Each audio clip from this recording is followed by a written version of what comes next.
नमस्कार. आज आपण बनवणार आहोत झणझणीत ठेचा. त्यासाठी आपल्याला एका कढईत मिरच्या भाजून घ्यायच्या आहेत.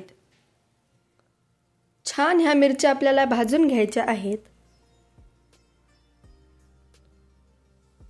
आता ह्या भाजणं झाल्या आहेत की आपल्याला ह्यात थोडंसं तेल घालायचं आहे.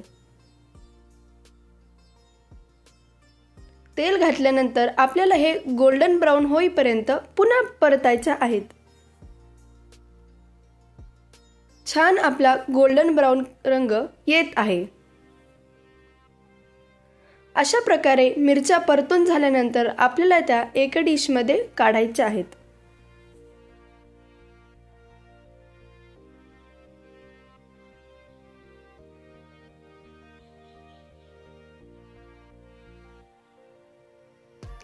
आता आपल्याला एका मिक्सरच्या भांड्यात जिरं घालायचं आहे.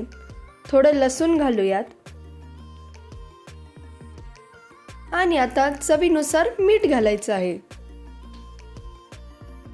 आता आपण परतलेल्या मिरच्या त्यात घालायच्या आहे.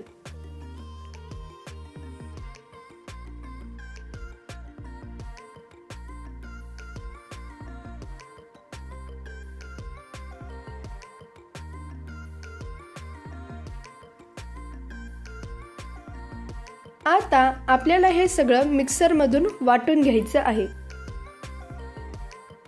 अशा प्रकारे आपलं हे वाटण तयार आहे. आता हे आपल्याला एका बाउलमध्ये सर्व करायचं आहे. अशा प्रकारे तुम्ही घरच्या घरी ठेचा बनवू शकतात.